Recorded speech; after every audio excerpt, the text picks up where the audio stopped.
Branding itu penting nggak sih? Pastinya penting ya. Tunggu. Branding itu jadi penting kalau Anda telah melakukan semua hal yang disebutkan di dalam video ini. Tapi sebelum Anda melakukannya, maka branding bisa jadi sangat berbahaya untuk diri Anda secara profesional ataupun untuk bisnis Anda.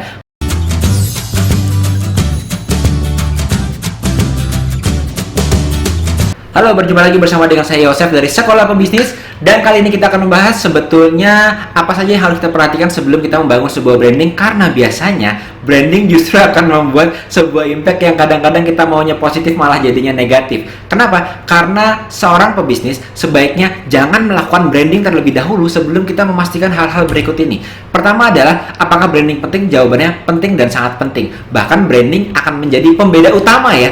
Kalau nggak ada faktor-faktor lainnya itu sama, maka branding akan menjadi pembeda utama. Katakanlah kita sama-sama seorang agent profesional, agent asuransi. Maka di antara dua orang yang berbeda ini, satu-satunya pembeda adalah personal brandingnya.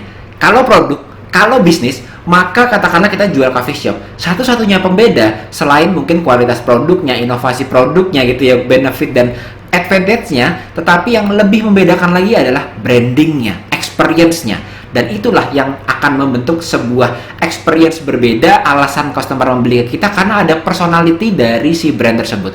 Ada difference yang diberikan oleh brand tersebut. Kayaknya begitu berinteraksi dengan brand tersebut itu tidak hanya packaging yang berbeda saja, tetapi keseluruhan experience-nya menjadi berbeda pada saat kita sudah bermain yang namanya branding.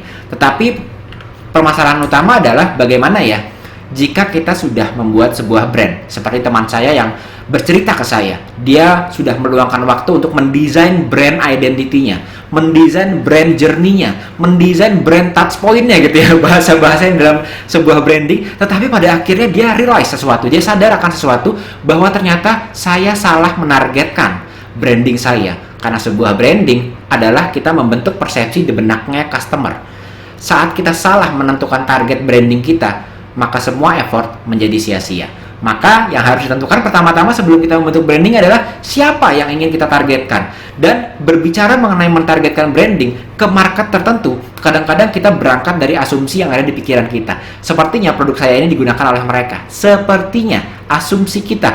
Padahal kita belum memastikan dengan cara memvalidasi, memastikan produk tersebut terjual ke target market tersebut. Yang sering terjadi adalah mungkin kalau perusahaan yang sudah corporate, internasional, mitosnya kadang-kadang kita bilang juga bahwa punya brand itu ya supaya kita bisa jualan ya. Jadi kalau kita mau berjualan corporate internasional, pasti dia ada tim market research, meriset marketnya secara mendalam, baru dia membuat branding produk yang relevan dengan target market tersebut. Tetapi bagaimana kasusnya jika kita seorang pebisnis, kita seorang entrepreneur, kita seorang pebisnis jasa yang memang solopreneur atau sendiri mulainya atau dengan tim kecil? Maka biasanya mitos ini yang sering kita gunakan.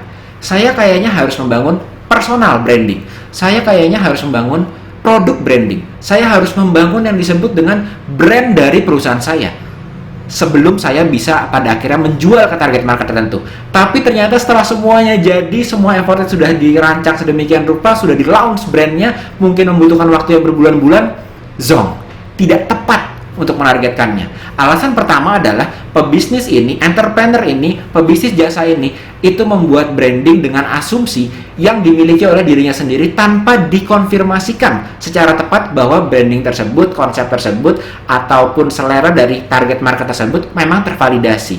Nah, bagaimana caranya supaya kita bisa memastikan effort branding kita ini sebetulnya betul-betul tepat, tidak kita mengeluarkan ya, mungkin tidak hanya dalam bentuk modal atau uang saja, tapi juga effort dan waktu yang paling sangat berharga ya, karena waktu itu nggak bisa kembali gitu. Begitu kita sudah meluangkan banyak waktu untuk membangun sebuah branding yang ternyata tidak tepat, maka kita membuang banyak waktu.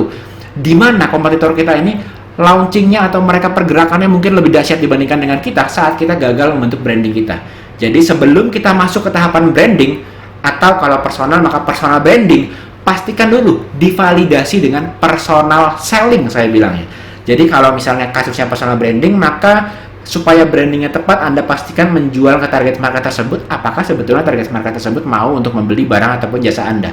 Kalau Anda memiliki corporate, maka Anda pastikan dulu, terjual dulu ke target market tersebut sebelum Anda memastikan bahwa Anda ingin mengeksekusi branding secara skill-nya itu secara besar. Supaya apa? Supaya tidak pada akhirnya sia-sia.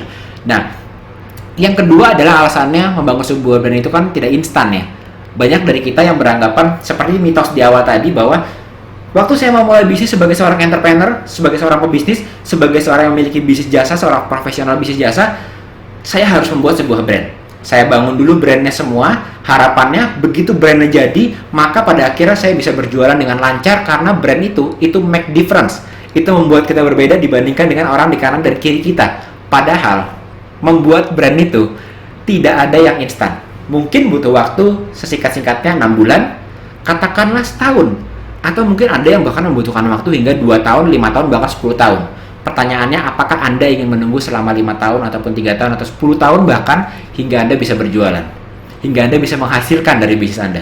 Jawabannya saya yakin enggak ya. Kita maunya ya, kalaupun kita berjualan, kita mulainya sekarang, paling enggak bulan depan, ataupun minggu ini, bahkan hari ini, sudah bisa terjadi yang namanya penjualan. Ini sebabnya, sebelum Anda masuk ke yang namanya branding, fokus dulu ke yang namanya selling. Karena selling ini memastikan bahwa nantinya brand yang Anda hasilkan ini akan menjadi sangat relevan buat target market yang Anda targetkan nanti pada saat Anda membuat sebuah brand tersebut. Nah, jadi artinya apa? Artinya Anda di saat memulai sebuah bisnis, memulai sebuah usaha, memulai sebuah jasa baru sebagai agent, sebagai profesional, tidak membutuhkan yang namanya brand besar. Tidak perlu membangun sebuah brand hingga besar. Tidak juga perlu di awal ya untuk menghasilkan pendapatan, tidak perlu juga Anda untuk memiliki follower besar di sosial media. Tidak perlu juga Anda juga untuk membuat konten-konten secara reguler gitu ya. Kenapa? Karena belum tervalidasi apakah sebetulnya itu sesuai dengan target market Anda.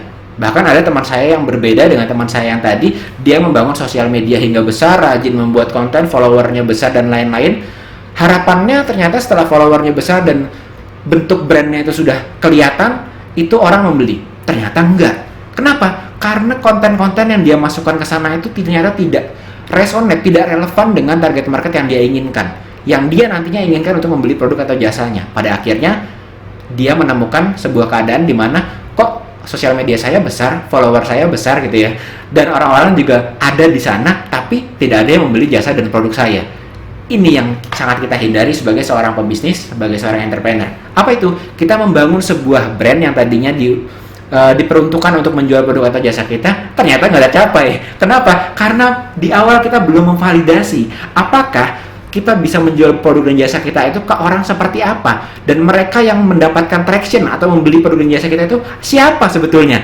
Nah, sebelum kita mendapatkan semua karakter ini dan kita sudah beralih membangun brand, jangan-jangan Anda terjebak di keadaan yang sama. Jadi, pertama adalah validasi dulu. Karena di sini kita bisa lihat bahwa mitos tadi itu terjadi bukan hanya di banyak orang saja, tapi juga di saya waktu awal memulai sebuah bisnis, bahwa kita berasumsi membangun brand itu pasti nantinya akan bisa mendapatkan pelanggan untuk membeli produk atau jasa kita. Tapi ternyata tidak semua brand itu bisa nantinya kita bangun dan otomatis menjadi customer kita, menjadi klien kita. Tetapi harus disesuaikan dengan kriteria validasi yang betul-betul validasinya itu bukan hanya asumsi, bukan hanya tebak-tebakan dengan survei saja, tetapi betul-betul kita coba jual. Apalagi jika Anda seorang entrepreneur, maka Anda tidak perlu untuk hanya sekedar market research aja seperti korporasi ya. Saran saya kalau Anda entrepreneur, validasilah dengan betul-betul menjual ke orang tersebut. Begitu Anda berhasil mendapatkan penjualan, berarti market Anda tervalidasi. Di titik itu, baru Anda bisa scale up atau membuat brand yang betul-betul proper. Sehingga apa? Sehingga satu, konten iklan Anda saat marketing itu relevan. Konten marketing Anda saat Anda membuat konten di sosial media, Anda membuat blog, itu menjadi relevan untuk mereka. Kenapa? Karena Anda sudah berhasil menjual, Anda tahu pikiran di dalam diri mereka seperti apa, keresahannya apa, ketakutan mereka apa, lalu kenapa mereka membutuhkan produk dan jasa Anda. Semuanya Anda telah mengerti, tinggal Anda tuangkan ke dalam konten-konten Anda, di dalam marketing Anda. Tinggal Anda tuangkan ke dalam brand Anda, ke dalam identity brand Anda. Hanya jika setelah Anda mengerti sebetulnya siapa dan apa dan bagaimana mereka membutuhkan produk atau jasa dari Anda. Ini cukup mainstream thinking, jadi berlawanan arusnya dengan yang biasa kita temukan di luar sana. Tapi seperti biasanya adalah mereka yang biasanya berenang ke arah yang berbeda, itu justru mereka yang berhasil. Mereka yang following other people, jadi tidak punya perbedaan dengan yang lainnya. Jadi semoga ini bisa juga membuat Anda ternyata Seperti itu caranya memvalidasi yang membedakan antara mereka yang memiliki brand yang mana memang betul-betul resonate atau memiliki relevansi yang tinggi dengan target audiensnya, dengan mereka yang memiliki brand sekedar mendesain logo saja, sekedar menentukan warna saja, sekedar mencoba untuk memposting konten saja tanpa ada relevansinya dengan target market yang nantinya akan membeli produk ataupun jasa. Jadi ini nice to have tapi nggak necessary. Apa itu? Ya kalau Anda bisa punya di awal-awal membuat sebuah bisnis, bagus. Tetapi kalaupun Anda belum punya saat ini, itu juga tidak apa-apa. Karena memang belum dibutuhkan buat Anda untuk memulai sebuah bisnis. Apa itu? Biasanya kalau kita sebagai seorang konsultan, sebagai seorang dokter, psikolog, dan lain-lain yang bisnis jasa, agency, ataupun kita sebagai seorang yang pebisnis entrepreneur, kita merasa bahwa, wah, saya butuh nih untuk membuat sebuah website. Saya butuh sosial media yang memiliki follower. Saya butuh menjadi seseorang yang memiliki authority di bidang saya, di niche saya gitu ya. Kita memiliki keresahan ini yang kita rasakan bahwa kita harus mengalami atau memiliki semuanya ini di awal-awal kita memulai bisnis. Satu, selain ini membuat kita nantinya overwhelmed sebelum kita memulai. Kedua, kita telah tahu ya bahwa lebih penting untuk memvalidasi dengan betul-betul berjualan ke target market tersebut sebelum kita memulai branding dibandingkan Anda membuat sebuah website yang menurut Anda bagus, menurut Anda keren, menurut teman-teman di sekitar kita keren, menurut mungkin Anda tanya ke saudara Anda, ke keluarga Anda itu keren, tapi ternyata tidak relevan dengan target market yang Anda ingin jual produk atau jasa Anda. Jadi oleh karena itu sebelum semuanya dimulai, lakukanlah yang namanya personal selling. Sebuah bisnis itu ada branding, marketing, dan selling. Jadi sebelum masuk ke personal branding, kerjakan dulu personal sellingnya sehingga Anda bisa tahu nantinya seperti apa yang harus Anda lakukan di personal marketing dan juga di personal selling. Nah, contohnya ini tadi ya. Kalau kita ingat waktu zaman dulu itu ada yang jualannya itu mungkin kalau di Indonesia ini berjualannya minumannya bukan lemonade ya. Tetapi ibaratnya kalau kita sudah tahu siapa yang membeli lemonade di pinggir jalan ini, siapa yang membeli, katakanlah kalau di Indonesia itu mungkin biasanya adalah es kelapa muda ya. Siapa sih yang membeli es kelapa muda di pinggir jalan? Kalau kita sudah mencoba berjualan di stand kecil, maka kita bisa kurang lebih tahu, oh ternyata orang yang membeli dan mampir di es kelapa muda di pinggir jalan saya itu kriteria orangnya seperti ini, seperti ini, seperti ini. Maka kita pada akhirnya bisa menjalankan campaign marketing yang lebih besar lagi dengan brand yang lebih komprehensif lagi ke orang yang betul-betul itu pernah membeli di tempat kita. Ini yang menjadi rumusan bagaimana cara Anda untuk nantinya memiliki sebuah brand itu yang sudah lebih tervalidasi sehingga Anda tidak memulai sebuah bisnis itu dengan modalnya besar, effortnya besar, waktu yang diluangkan banyak, tapi ternyata fail big. Jadi start big, fail big. Lebih baik Anda mulainya dengan personal selling dulu, validasilah ide Anda tersebut apakah betul-betul dimakan atau diterima oleh market, lalu Anda bisa scale ke marketing dan ke branding. Dan oleh karena itu, terutama jika Anda adalah seorang pebisnis yang sifatnya jasa ya, jasa itu kan modalnya itu kemungkinan besar adalah effort Anda dan expertise Anda. Saat Anda mengeksekusi sebuah jasa, maka tidak seperti sebuah produk ya. Produk itu kan ada modalnya. Kalau jasa, sebisa mungkin Anda lakukan personal selling dulu. Kenapa? Karena kita bisa menganggap bahwa selling itu fondasinya, dan brand serta marketing adalah multiplier-nya. Jangan dibalik. Biasanya kita menjadikan brand itu sebagai fondasi, sosial media sebagai fondasi. Kalau nggak ada sosial media, nggak ada brand, nggak ada website, saya nggak bisa jualan. Ini yang biasanya terbalik. Jadi biasanya kita membuat brand itu sebagai multiplier. Kita sudah bisa jualannya, sudah mengerti kriterianya, sudah mengerti cara jualannya, kita buat brandnya sehingga kita bisa 10x, bisa berkali-kali lipat gitu. Exposure-nya berkali-kali lipat, closing-nya berkali-kali lipat. Tapi bukan di awal langsung kita buat sebuah brand yang mungkin pada akhirnya berlangsung dan berjalan tidak sesuai dengan yang kita inginkan. Jadi faktor kali bukanlah fondasi. Brand dan marketing itu bagi saya adalah sebuah faktor kali dan bukanlah fondasi. Jadi don't use social media as a foundation. Jangan menggunakan sosial media itu sebagai fondasinya, tetapi sebagai faktor kalinya. Anda posting di sosial media, dilihat oleh ribuan orang, ratusan orang gitu ya. Anda paid promote, dilihat oleh ribuan orang, ratusan orang. Tapi bagaimana kalau Anda melakukan marketing seperti itu, tapi konten Anda tidak relevan? Nah, yang menentukan konten yang relevan adalah pemahaman Anda mengenai market. Dan validasi yang terbaik adalah menjual ke market tersebut, memastikan orang di market tersebut, di target market tersebut, membeli barang yang Anda tawarkan.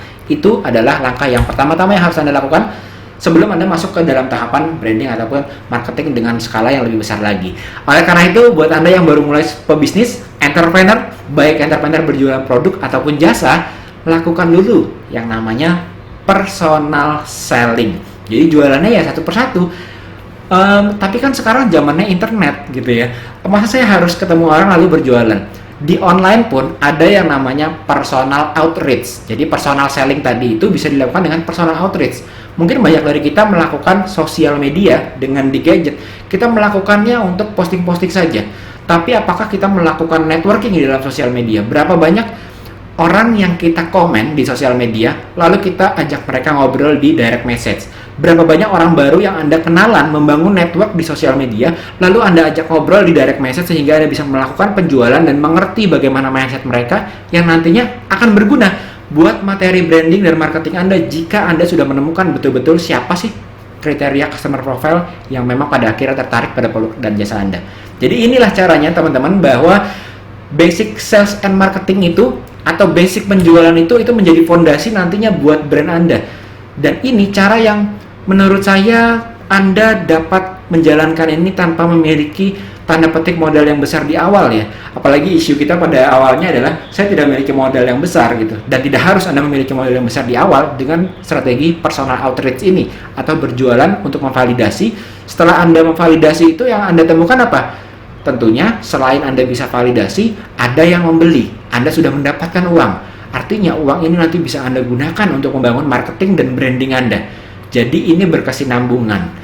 Nantinya Anda bisa mendapatkan sebuah brand yang dibangun tanpa modal, tapi dengan effort Anda selling tadi, Anda bangun ini brandnya makin besar. Nah, paling tidak itu yang saya lakukan, dan itu yang membuat bisnis saya dan termasuk media saya di Sekolah Pebisnis juga bisa pada akhirnya menghasilkan dengan apa? Dengan awalnya melakukan personal outreach, dan pada akhirnya kita membangun sebuah brand yang menjadi multiply tadi, faktor kali tadi, sehingga bisa merich orang yang lebih luas lagi. Jadi pada akhirnya quotes-nya seperti Sekolah Pebisnis itu kan kita seringnya share quotes yang ingin saya berikan kali ini adalah satu, build your brand. Yes, build your brand. Membangun itu nggak pernah singkat, pasti membangun itu panjang.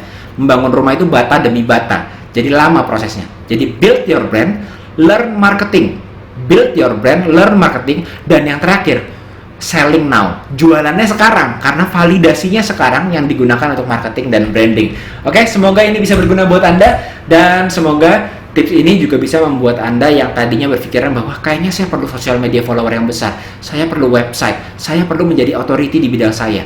Tidak, untuk memulai menghasilkan pendapatan dari dunia online, yang Anda perlukan adalah strategi untuk berjualan, cara untuk personal outreach dari dunia online, sehingga Anda bisa mulai untuk merasakan pendapatan dari dunia online yang nantinya bisa Anda investasikan atau reinvest ke marketing dan juga ke branding. Oke, sampai jumpa di video-video selanjutnya bersama dengan saya Yosef dari Sekolah Pebisnis, dan seperti biasa, don't forget to elevate your mindset and start your success journey today. Saya Yosef, sampai jumpa di video selanjutnya. Dadah!